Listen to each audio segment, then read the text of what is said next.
세상의 모든 축구 이야기 풋볼 살롱입니다. 오늘은 축구토토 승무패 45회차에 들어온 프리미어리그 세리에 A 14경기 현미경 분석 및 최종픽 공유로 인사를 드립니다.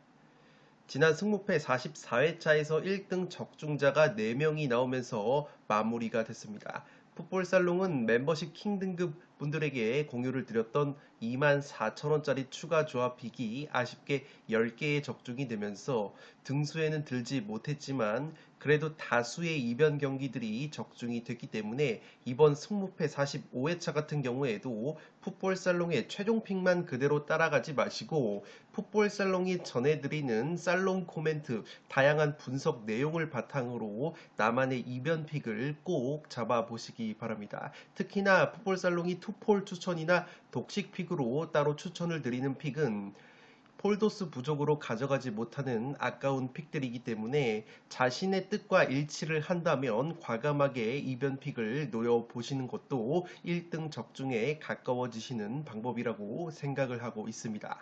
지금 보시는 프로토 적중 내역들은 풋볼살롱이 최근 8월 달에만 풋볼살롱 멤버십 킹 등급 분들에게 직접 조합 및 구매를 한 다음에 공유를 드린 고배당 적중 내역들이라고 보시면 되겠습니다. 8월 달 들어서 풋볼살롱의 트레이드 마크라고 할 수 있는 2무, 3무 조합이 연이어서 적중이 되면서 풋볼살롱 멤버십 킹 등급 회원분들이 프로토에서 수익을 가져가고 계십니다. 주중 화요일에 챔피언스리그 예선 경기로 공유를 드렸던 26.3배 프로토가 적중이 됐고 투폴 무자비 11.1배 그리고 월요일에도 투폴 무자비 11.8배가 적중이 되면서 최근에 풋볼살롱의 트레이드 마크인 투폴 무자비 조합과 3무 조합이 꾸준하게 적중이 되고 있습니다. 무자비 조합뿐만 아니라 2배에서 3배 정배 주력 조합까지 꾸준하게 적중이 되고 있기 때문에 자신의 배팅 스타일과 취향에 따라 취사 선택을 하실 수 있는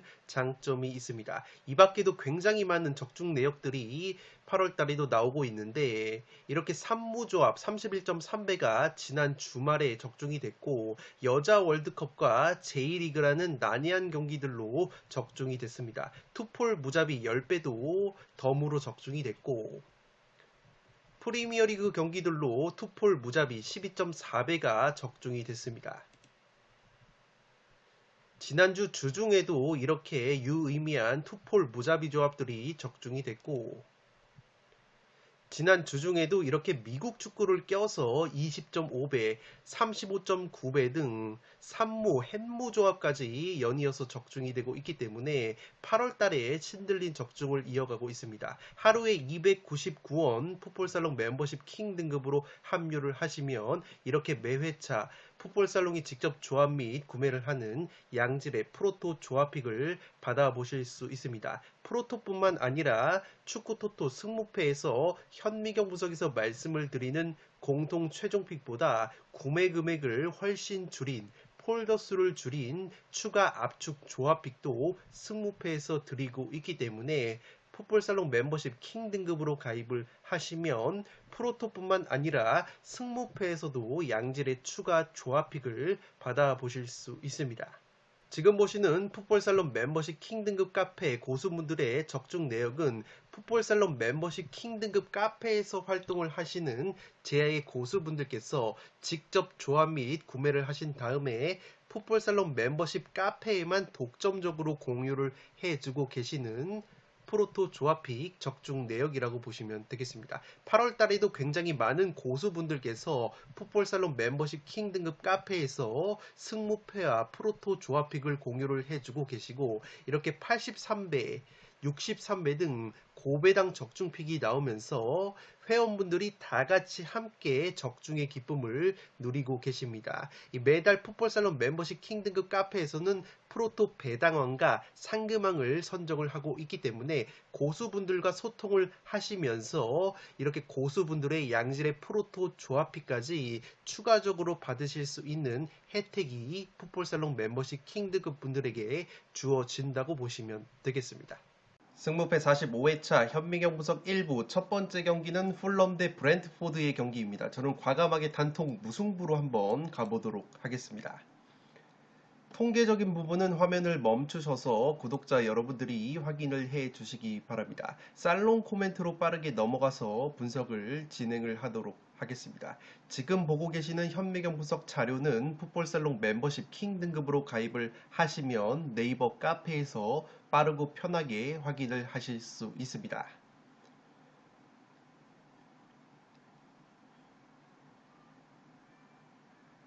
살롱 코멘트로 정리를 해드리면 지난 에버튼과의 개막전에서 풀럼이 1대0 승리를 거뒀지만 이 풀럼의 골키퍼 레노 선수의 선방이 없었더라면 풀럼이 에버튼 상대로 승리를 장담할 수 없었던 경기력이었다고 보시면 되겠습니다. 실제 슈팅 숫자를 보면 풀럼이 9개, 에버튼이 19개일 정도로 슈팅 숫자가 10개나 밀렸었던 풀럼이고 풀럼의 골키퍼 레노 선수가 9개의 선방쇼를 보여주면서 1대0 무실점 경기를 이끌었기 때문에 경기력 자체가 그렇게까지 썩 시원치 않았던 풀럼이라고 보시면 되겠습니다. 반면에 브랜트포드 같은 경우에는 주포 공격수 아이반 토니 선수가 징계로 결장이 된 상황에서 토트넘을 상대로 2대2 무승부를 거두는 저력을 보여줬다고 보시면 되겠습니다. 다만 브랜트포드 역시 중앙 수비수 벤미 선수가 부상 여파로 결장이 되면서 특유의 제공권, 세트피스에서의 한 방이 아쉬웠다고 보시면 되겠습니다. 오히려 토트넘에게 세트피스로 실점을 내줬던 이 브랜트포드인데 지난 시즌 기준으로 양 팀 모두 세트피스 득점이 많은 동시에 실점도 많았던 팀이기 때문에 이번 경기 역시 어떤 팀이든 간에 세트피스 상황에서 집중력을 발휘할 필요가 있어 보인다고 보시면 되겠습니다. 지금 보시는 것처럼 지난 시즌 브랜트포드가 세트피스 득점이 16골로 EPL에서 두 번째로 많은 세트피스 득점을 기록을 했고 풀럼 역시 세트피스 득점이 14골로 네 번째로 많은 세트피스 득점을 기록을 했기 때문에 양팀 모두 세트피스 한 방이 상당히 강력하다고 보시면 되겠습니다. 마찬가지로 세트피스 득점이 많은 동시에 세트피스 실점도 브랜트포드가 12골, 풀럼이 11골로 많은 편이었기 때문에 세트피스 공수 양면이 모두 양날의 검이 될 수 있다고 보시면 되겠습니다. 실제 지난 시즌 양 팀이 리그 맞대결 1승 1패 굉장히 팽팽했던 모습이 있었는데 모두 3대2 스코어가 나왔고 두 경기에서 나왔던 10골 중에서 4골이 세트피스 상황에서 나왔다고 보시면 되겠습니다. 특히나 양팀 사이좋게 모두 2골씩을 세트피스로 만들어내기 때문에 이번 경기 역시 어떤 팀이 세트피스에서 기선을 제압하느냐가 상당히 관건이라고 보시면 되겠습니다. 이 브랜트포드 같은 경우에는 토마스 프랭크 감독 인터뷰에 따르면 현재 수비수 벤미 선수가 풀럼전에 복귀 가능성이 있다는 인터뷰를 했기 때문에 벤미 선수가 복귀가 된다면 브랜트포드가 플랜 A라고 볼 수 있는 4백 수비로 돌아갈 가능성이 있어 보입니다. 직전 토트넘전에서는 벤미 선수가 빠지면서 3백 수비로 브랜트포드가 경기를 치렀기 때문에 다소 어색한 부분이 있었다고 보시면 되겠습니다. 이 벤미라는 수비수를 제가 강조를 드리는 이유는 이 선수가 번리 시절부터 신장이 그렇게까지 큰 수비수는 아니지만 프리미어리그에서 최상위권의 제공권과 세트피스 한 방을 보여주는 선수라고 보시면 되겠습니다. 반면에 풀럼 같은 경우에는 공격수 미트로비치 선수가 직전 에버튼전에서 후반전에 교체 투입이 됐는데 여전히 아릴날 이적 가능성이 열려 있다고 보시면 되겠습니다. 지금 보시는 것처럼 지난 시즌 기준으로 프리미어리그에서 제공권이 가장 뛰어났던 공격수가 바로 풀럼의 미트로비치이고 두 번째로 제공권이 뛰어났던 선수는 바로 브랜트포드의 벤미 선수라고 보시면 되겠습니다. 이 또 다른 제공권이 뛰어난 브렌트포드의 공격수 아이반 토니 선수 같은 경우에는 현재 징계로 결장 중이기 때문에 브렌트포드가 최전방 쪽에서의 제공권은 상당히 약화가 될 가능성이 있다고 보시면 되겠습니다. 이 또한 지금 보시는 것처럼 양 팀이 지난 시즌 맞대결을 펼쳤을 때 벤미 선수가 출전을 했을 때는 이 풀럼을 상대로 오히려 미트로비치보다도 제공권 경합 면에서 근소하게 앞섰던 이 브렌트포드라고 볼 수 있기 때문에 브렌트포드는 이 벤미 선수의 출전 여부가 상당히 관건이라고 보시면 되겠습니다. 물론 벤미 선수 외에도 브렌트포드가 핀녹이라는 수비수가 제공권이 굉장히 뛰어나기 때문에 만약에 벤미와 핀녹이 동시에 출전이 가능하다면 풀럼을 상대로 제공권적인 측면에서 밀리지 않을 가능성이 있다고 보시면 되겠습니다. 여기에 풀럼 같은 경우에는 핵심 수비형 미드필더 팔리냐 선수가 현재 어깨 부상 여파로 개막전에 결장이 됐기 때문에 이번 경기 역시 출전 여부가 불투명하다는 점에서 중원 공백이 예상이 된다고 보시면 되겠습니다. 앞서 말씀을 드린 대로 브렌트포드 역시 핵심 공격수 아이반 토니가 징계로 결장 중인데 아이반 토니가 지난 시즌 풀럼을 상대로 2경기 2골로 강했던 면모가 있었기 때문에 브렌트포드 역시 적지 않은 전력 누수를 안고 경기를 치른다는 점에서 양팀이 핵심 자원 결장 및 이적 가능성, 양팀 최근 맞대결 3번 모두 3대2 난타전 구도가 나왔다는 점에서 양팀 모두에게 기회가 있는 매치라고 생각이 되고 양팀의 전력 누수를 고려를 한다면 이번만큼은 팽팽한 무승부가 한번 나올 타이밍이지 않나 싶습니다. 사실 1번 경기는 승무패 어떤 결과가 나와도 이상하지 않은 매치라서 승무패로 지우려고 했는데 승무패로 지우지 않을 거라면 딱 한 경기를 결과를 찍는다면 무승부가 그래도 합리적인 매치가 될 것으로 생각이 됩니다. 1번 경기는 단통 무승부로 가보도록 하겠습니다. 두 번째 경기는 리버풀 대 본머스의 경기인데 리버풀의 단통 승리로 가보도록 하겠습니다. 독식을 노려보실 분들은 무승부 정도의 이변까지 한번 추천을 드리도록 하겠습니다.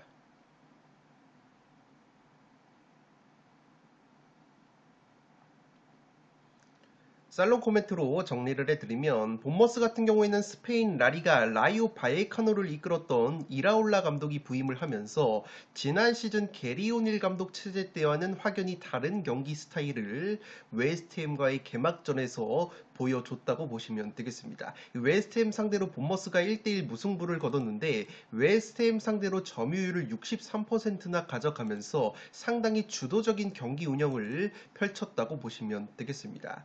지금 보시는 것처럼 1라운드 개막전 라운드 기준으로 봤을 때 본머스가 전방 압박 지표인 PPDA 수치가 세 번째로 낮았을 정도로 압박 라인 자체가 꽤나 높았던 본머스이고 지금 보시는 것처럼 본머스가 웨스트햄을 상대로 웨스트햄 상대 진영에서도 상당 부분 지역에서 점유율을 더 많이 가져갔을 정도로 굉장히 주도적이고 라인이 높은 경기를 펼쳤다고 보시면 되겠습니다. 지금 보시는 것처럼 무게 중심 면에서 오히려 1라운드 기준으로 리버풀보다도 본머스가 무게 중심이 앞으로 쏠렸을 정도로 상당히 적극적인 경기 운영을 펼쳤던 1라운드의 본머스라고 보시면 되겠는데 이 본머스의 이라올라 감독이 과거 라리가 시절부터 전방 압박을 강조하는 감독으로 알려져 있는데 실제로 이러한 전방 압박 기조를 웨스트햄전에서 이어갔다고 보시면 되겠습니다. 물론 지금 보시는 인터뷰처럼 이라올라 감독이 웨스트햄이라는 팀이 수비 라인 자체가 조금은 낮고 다이렉트 플레이를 펼치는 경향을 미리 알고 있었기 때문에 그렇게까지 강력하게 전방 압박을 펼치지는 않았다고 인터뷰를 했기 때문에 상대팀에 따라서 압박 강도를 조절하는 유연함을 보여줬다고 보시면 되겠습니다. 따라서 오히려 웨스트햄처럼 수비 라인을 내리고 다이렉트한 역습을 치는 팀을 상대로는 압박의 강도를 조절하는 대신에 리버풀처럼 맞불을 놓는 강팀을 상대로는 이 본머스의 이라올라 감독이 오히려 더 빡세게 전방 압박을 펼칠 가능성도 있어 보인다고 보시면 되겠습니다. 실제 지난 시즌 스페인 라리가 라이오 시절에도 이라올라 감독이 이 라리가 최상위권 팀들인 바르셀로나, 레알 마드리드, 아틀레티코 마드리드를 상대로 상당히 좋은 성적인 2승 2무 2패를 거뒀었다고 보시면 되겠습니다. 지금 보시는 것처럼 바르셀로나를 상대로는 두 경기에서 1승 1무로 오히려 이라올라 감독이 이끌었던 라요가 더 좋은 성적을 거뒀고, 이 레알 마드리드를 상대로도 1승 1패로 팽팽했던 모습이 있었던 이라올라 감독의 라요라고 보시면 되겠습니다. 지난 시즌 아틀레티코 마드리드를 상대로는 1무 1패의 성적을 거뒀던 이라올라 감독의 라요이기 때문에 라리가 시절에는 확실히 강팀을 상대로도 압박으로 맞불을 놓으면서 결과까지 챙겼던 이라올라 감독이기 때문에 이 본머스에서도 리버풀이라는 강팀을 상대로 오히려 엉덩이를 뒤로 빼기보다는 강력한 전방 압박으로 맞불을 놓을 가능성도 충분히 있지 않나 싶습니다. 지금 보시는 것은 지난 시즌 본머스 대 리버풀의 맞대결 전적인데, 이 본머스가 홈에서는 1대0 승리, 원정에서는 0대9로 대패를 한 적이 있다고 보시면 되겠습니다. 홈에서 1대0으로 리버풀을 잡아냈을 때는 게리 오닐이라는 현재 올버햄튼을 이끌었던 감독 체제였고, 이때 당시에는 본머스가 선수비 후 역습, 수비를 강조하는 전술로 1대0 승리를 거뒀습니다.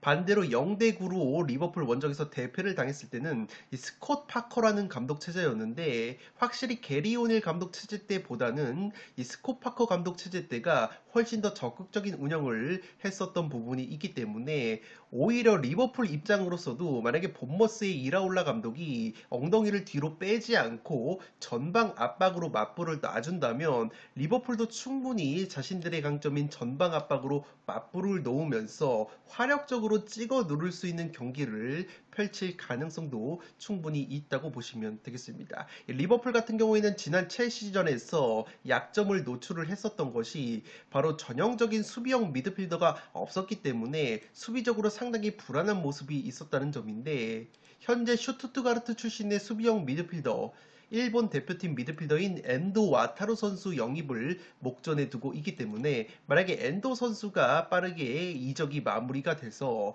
본머스전에 출전이 가능하다면 중원 쪽에서도 수비가 안정감을 찾을 가능성이 있어 보입니다. 이 본머스의 이라올라 감독이 리버풀을 상대로 전방 압박이 아니라 오히려 수비적으로 내려앉은 뒤 역습을 노리는 형태를 가져간다면 이것도 리버풀에게는 상당히 위협적일 수가 있다고 보시면 되겠습니다. 엔도 와타루 선수의 이적이 마무리가 되지 않는다면 지난 첼시전에서 리버풀이 노출을 했었던 중원에서의 수비적인 약점이 노출이 되면서 본머스의 역습에 충분히 고전할 가능성이 있어 보입니다. 지난 시즌에 본머스 선수들 같은 경우에는 게리 오닐 감독 체제에서 1부 리그 잔류에 성공을 했는데, 이 게리 오닐 감독 체제에서 이러한 선수비 후 역습 위주의 경기 운영을 많이 했던 팀이기 때문에 실제 지난 시즌 홈 경기에서 리버풀을 잡아냈을 때도 이렇게 선수비 후 역습 전술을 취했기 때문에 이라올라 감독이 상대 팀에 따라서 전방 압박 강도를 유연하게 조절을 하는 부분이 있기 때문에 오히려 자신의 스타일을 버리고 리버풀을 상대로는 게리 오닐 감독 체제 때처럼 선수비 후 역습을 들고 나온다면 그것대로 리버풀이 상당히 까다로울 수 있는 매치라고 생각이 되기 때문에 현재 구매율이 리버풀 승리 쪽으로 90% 이상 몰려 있지만 조금 더 세세하게 뜯어본다면 나름대로 이변의 리스크가 조금은 있는 매치라고 생각이 되기 때문에 이번 경기는 리버풀의 단통 승리로 가면서 독식 픽으로는 무승부까지 이변을 추천드리도록 하겠습니다. 세 번째 경기는 울버햄튼 대 브라이튼의 경기인데 무패의 투폴로 가보도록 하겠습니다.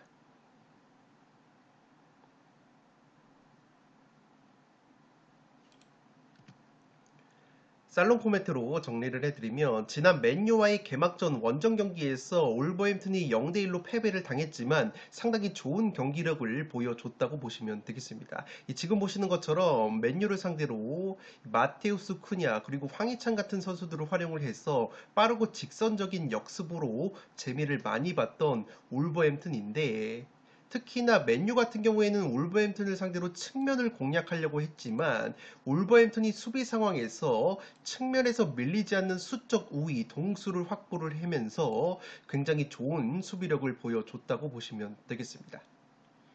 지금 보시는 것처럼 브라이튼 같은 경우에는 왼쪽 측면 공격 비중이 상당히 높은 팀이기 때문에 기본적으로 브라이튼도 울버햄튼을 상대함에 있어서 측면을 공략하려고 할 텐데, 울버햄튼이 맨유전에서 보여준 측면 수비 조직력을 또다시 보여줄 수 있다면 좋은 모습을 보여줄 가능성이 있어 보입니다. 또한 지금 보시는 것처럼 브라이튼 같은 경우에는 지난 시즌 프리미어리그에서 카운터 어택 역습 실점이 무려 8골로 역습 실점이 두 번째로 많았던 팀인데, 그만큼 브라이튼이 대제르비 감독 체제에서 공격 라인, 압박 라인 자체가 상당히 높은 팀이기 때문에 수비 뒷공간이 발생하는 리스크가 있다고 보시면 되겠습니다.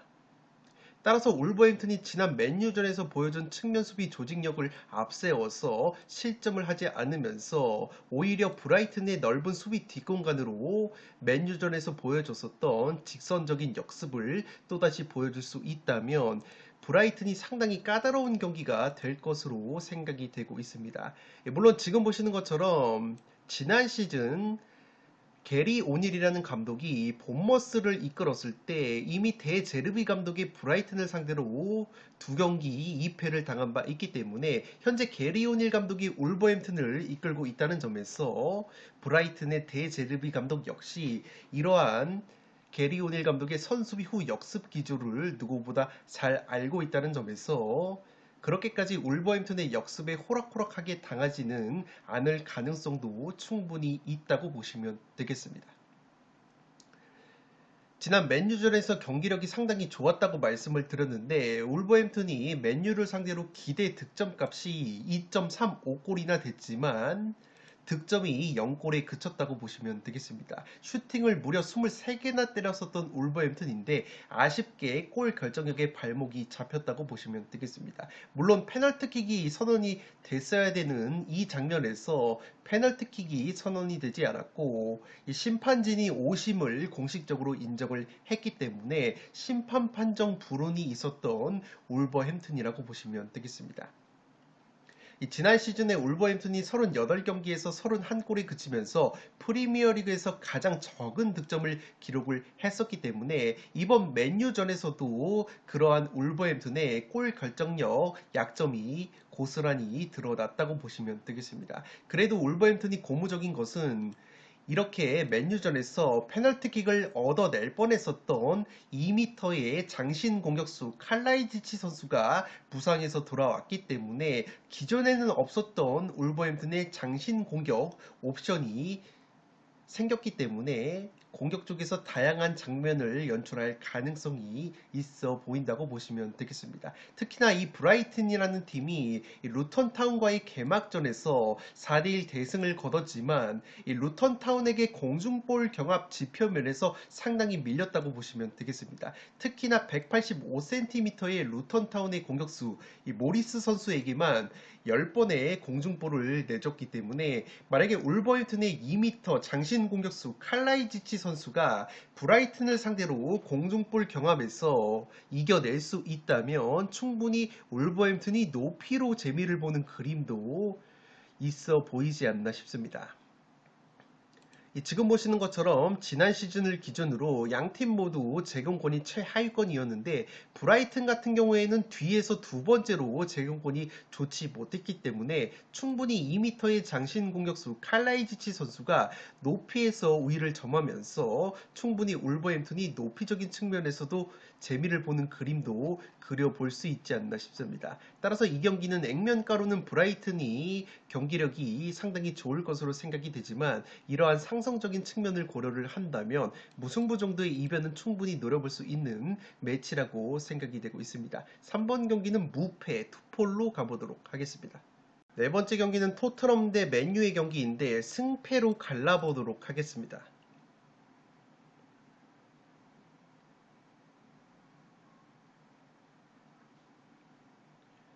살롱 코멘트로 정리를 해드리면 이 경기는 양팀 모두 수비 뒷공간이 상당히 리스크라고 보여지는 매치라고 보시면 되겠습니다. 지금 보시는 것처럼 양팀 모두 1라운드부터 상당히 무게중심이 앞으로 쏠렸을 정도로 전방 압박을 빡세게 가져갔던 두 팀이라고 보시면 되겠고, 특히나 토트넘 같은 경우에는 프리미어리그 1라운드 기준으로 가장 높은 무게중심을 보여줬기 때문에 과연 홈 경기에서 맨유를 상대로도 이 토트넘의 포스테코글루 감독이 빡센 전방 압박을 들고 나올지 관건이라고 보시면 되겠습니다.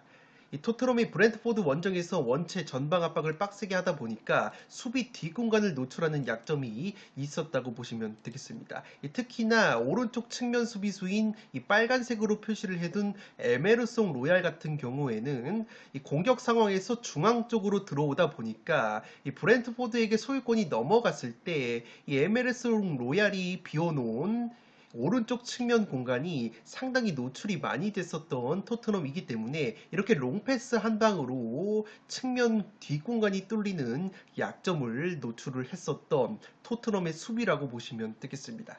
마찬가지로 맨유의 테나흐 감독 역시 울버햄튼전에서 울버햄튼의 측면을 공략하기 위해서 측면에서의 수적 우위 그리고 전방 압박을 가져갔는데, 그러다 보니까 맨유 같은 경우에는 토트넘과 달리 측면보다는 중앙이 비면서 울버햄튼에게 중앙 쪽으로 역습을 계속해서 허용을 했다고 보시면 되겠습니다. 이렇게 맨유 같은 경우에는 측면 쪽에 많은 숫자를 놓다 보니까 중앙이 헐거워지는 약점이 있었고, 울버햄튼의 빠른 황희찬과 드리블 돌파가 뛰어난 마테우스 쿠냐에게 중앙 쪽으로 역습을 수차례 허용을 하면서 실점 위기를 초래했다고 보시면 되겠습니다. 따라서 이 경기는 두 감독 중에서 오히려 자신의 플랜 A라고 볼 수 있는 전방 압박 대신에 상대의 압박을 역이용해서 상대의 뒷공간을 노릴 수 있는 플랜 B, 선수비 후 역습 전술을 들고 나오는 팀에게 오히려 승산이 있는 경기라고 생각이 됩니다.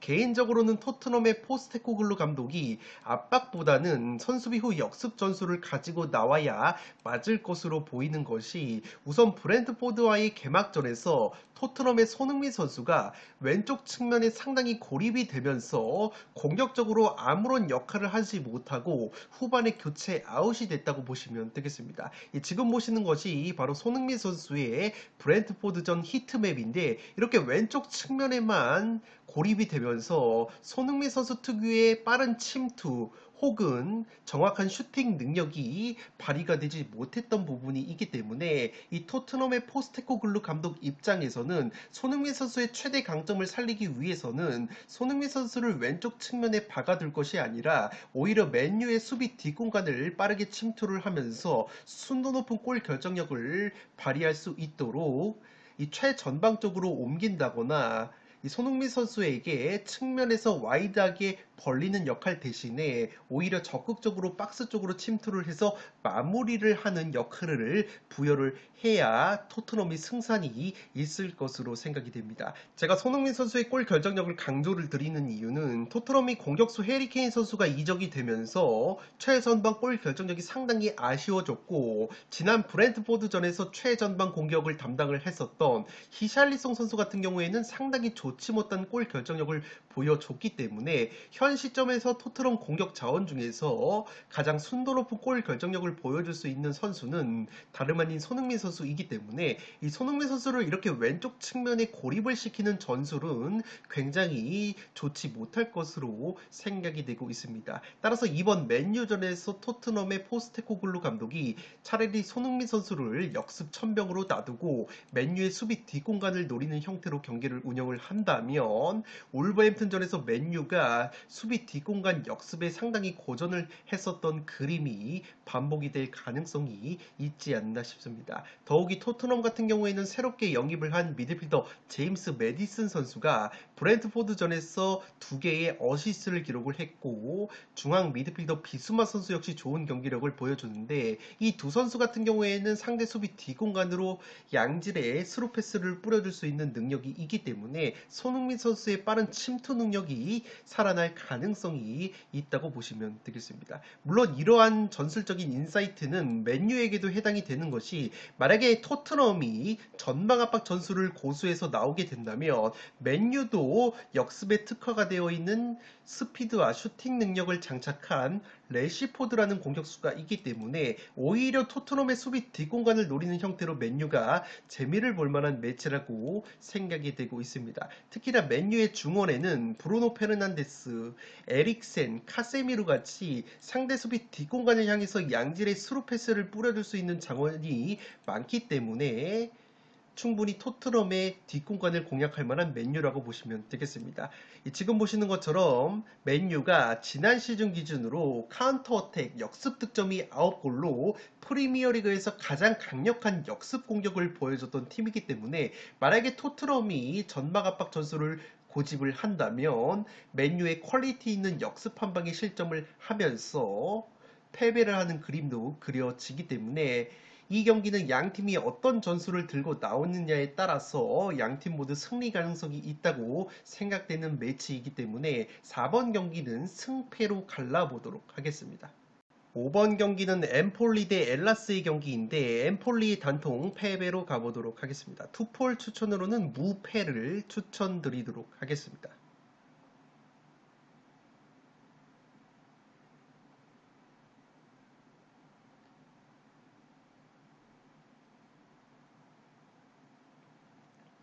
살롱 코멘트로 정리를 해드리면 엘라스 베로나의 제공권을 활용한 고공 공격이 통할 가능성이 있어 보인다고 보시면 되겠습니다. 엘라스 베로나 같은 경우에는 지난 시즌 극적으로 1부 리그 잔류에 성공을 했는데 7월 달부터 마르코 바론이라는 새로운 감독이 부임을 하면서 새 시즌을 준비를 하고 있다고 보시면 되겠습니다. 그러나 감독이 바뀌었어도 최전방에 198cm의 장신 공격수인 이 주리치 선수를 중용을 하고 있는 바로니 감독인데 이 주리치 선수를 활용한 포스트 플레이가 이번 시즌에도 주요 공격 루트가 될 것으로 생각이 되고 있습니다. 지금 보시는 것처럼 엘라스 베로나가 지난 시즌 세리에 A에서 가장 강력한 제공권을 보여줬을 정도로 이 높이적인 측면에서 강점이 있는 팀이고 그러한 제공권 강점이 바로 2m 장신 공격수 주리치 선수의 뚝배기에서 나온다고 보시면 되겠습니다.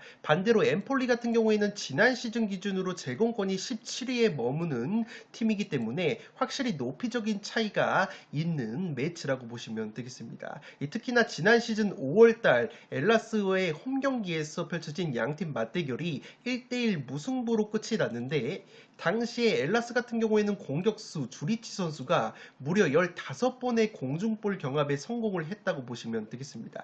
지금 보시는 것처럼 엠폴리를 상대로 주리치 선수가 무려 15번의 공중볼 경합을 성공을 했을 정도로 엠폴리를 높이적인 측면에서 압도를 했었던 엘라스의 주리치라고 보시면 되겠습니다. 이 주리치라는 공격수가 직전 코파 이탈리아 경기에서도 페널티킥으로 득점을 했고 가장 많은 볼 경합에 성공을 하면서 경기력이 나쁘지 않기 때문에 충분히 이번 경기 엠폴리를 상대로도 높이적인 측면에서 주리치 선수가 날뛸 가능성이 있어 보입니다. 여기에 엠폴리 같은 경우에는 주전 골키퍼 비카리오 선수가 토트넘으로 이적이 되면서 골문이 다소 헐거워진 약점도 있다고 보시면 되겠습니다. 물론 현재 엘라스 같은 경우에도 부상 및 징계 결장자가 꽤 많은 것이 부담인데 2선 및 측면 쪽에서 공격 포인트를 만들어낼 수 있는 라조비치 선수가 현재 근육 부상 여파로 출전 여부가 불투명하다고 보시면 되겠습니다. 이 라조비치 선수가 지난 시즌 리그 4골 5도움으로 굉장히 많은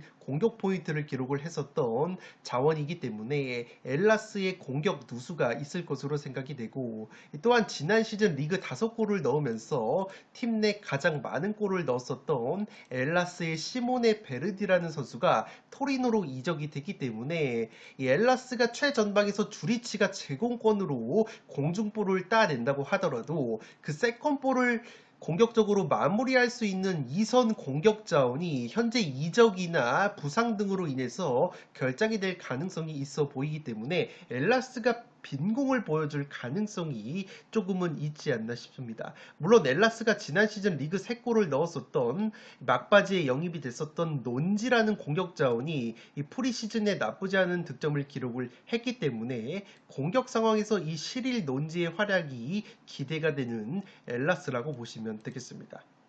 반면에 엠폴리 같은 경우에는 최근에 프리시즌 마지막 경기에서 코파 이탈리아 경기를 치렀는데 하부리그 팀에게 패배를 하면서 다소 아쉬운 모습이 있었습니다. 그래도 고무적인 것은 엠폴리의 주포 공격수 카푸토 선수가 코파 이탈리아 경기에서 득점포를 올리면서 예열을 마쳤다고 보시면 되겠습니다. 이 경기는 양팀 최근 맞대결이 3연속 1대1 무승부가 나왔기 때문에 예상대로 무승부 구매율이 40% 이상 넘어가고 있는데 지난 시즌 엠폴리가 최다 무자비 2위 면모가 있었다는 점과 양팀 맞대결 무승부 상성을 고려를 한다면 이번에도 충분히 무승부가 나올 가능성이 있어 보입니다.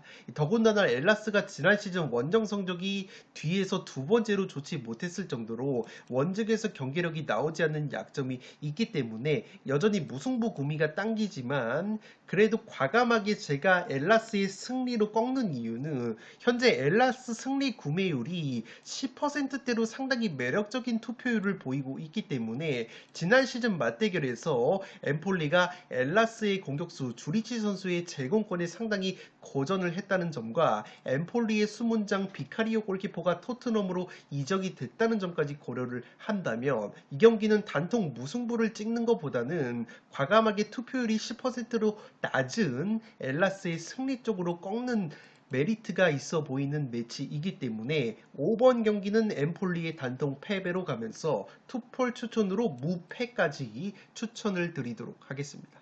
6번 경기는 2부 리그 우승팀 프로시노네와 1부 리그 우승팀 나폴리 경기인데 프로시노네의 단통 패배로 가보도록 하겠습니다.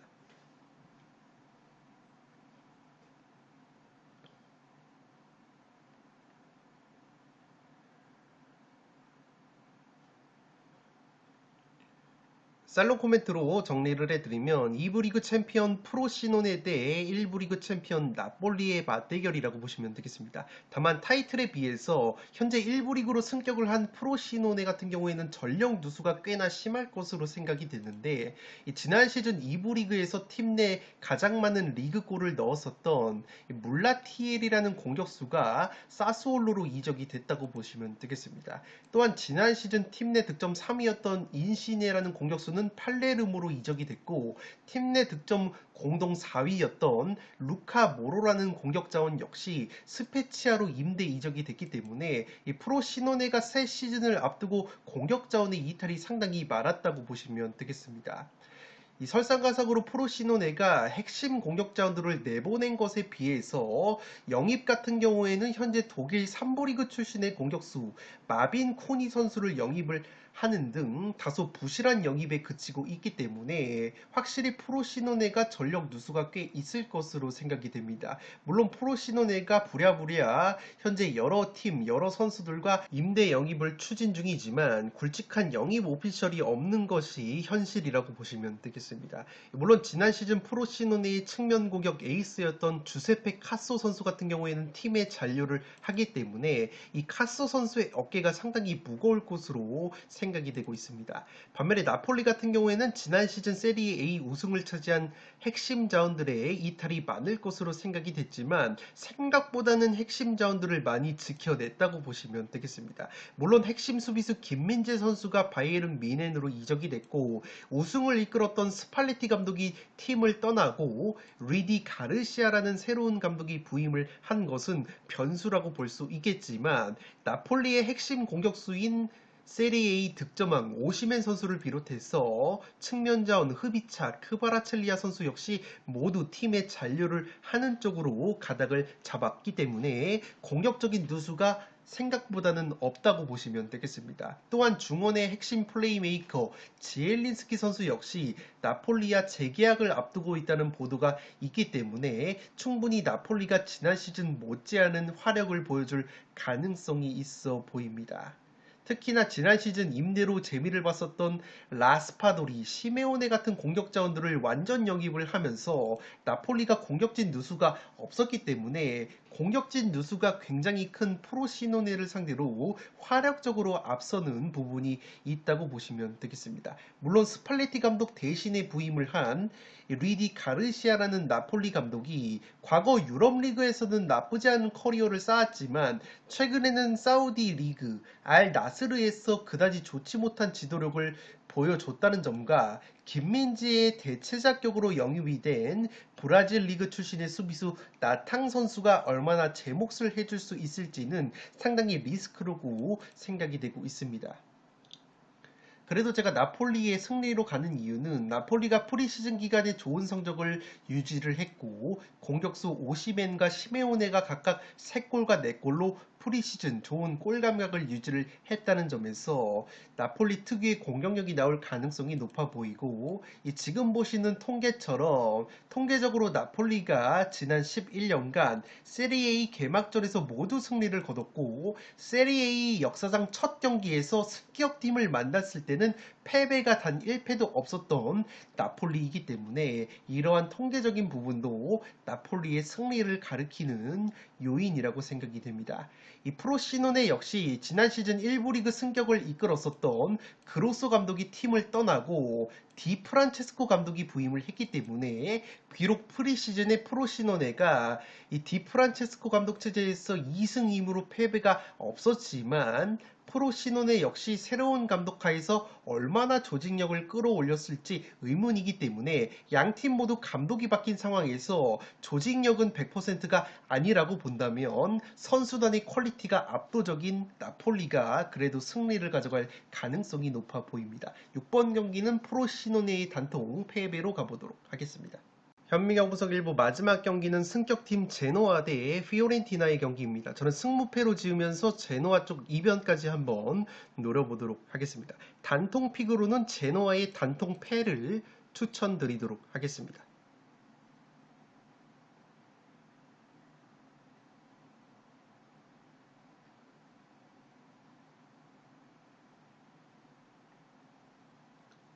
살롱 코멘트로 정리를 해드리면 지금 보시는 것처럼 제노아라는 팀이 지난 시즌 2부 리그에서는 평균 점유율이 57.4%로 가장 높은 평균 점유율을 2부 리그에서 기록을 했기 때문에 이 질라르디노 감독 체제에서 3-5-2 포메이션을 바탕으로 상당히 주도적인 경기 운영을 했다고 보시면 되겠습니다. 다만 피오렌티나 같은 경우에는 지난 시즌 세리에 A 1부 리그 기준으로 평균 점유율이 56.4%로 주도적인 경기 운영을 했었기 때문에 제노아가 2부 리그 때만큼의 주도적인 축구를 하기에는 상당히 버거운 매치업이라고 생각이 되고 있습니다.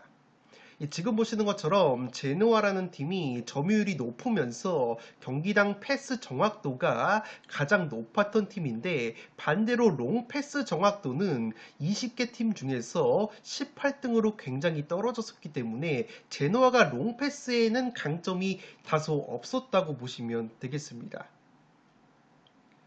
제가 제노아의 롱패스 정확도를 소개를 해드리는 이유는 기본적으로 피오렌티나라는 팀이 이탈리아노 감독 체제에서 굉장히 빡센 전방 압박을 보여주는 팀이라고 보시면 되겠는데 지금 보시는 것처럼 지난 시즌 기준으로 오히려 나폴리보다도 전방 압박 수치인 PPDA 수치가 10.6으로 가장 낮았을 정도로 전방 압박 강도 자체는 피오렌티나가 상당히 빡세다고 보시면 되기 때문에 기본적으로 수비 뒷공간이 나오는 약점이 있다고 보시면 되겠습니다. 따라서 이러한 피오렌티나의 수비 뒷공간을 제노아가 롱패스로 공략을 한다면 굉장히 좋은 그림이 그려질 텐데 지금 보시는 것처럼 제노아가 지난 시즌 2부 리그 기준으로 이 롱패스보다는 쇼패스 정확도가 더 높은 팀이기 때문에 만약에 제노아가 1부 리그에서도 자신들의 스타일인 패스와 점유, 특히나 쇼패스 위주의 경기 운영을 한다면 오히려 피오렌티나의 빡센 전방 압박의 소유권을 잃으면서 실점 위기를 맞는 그림이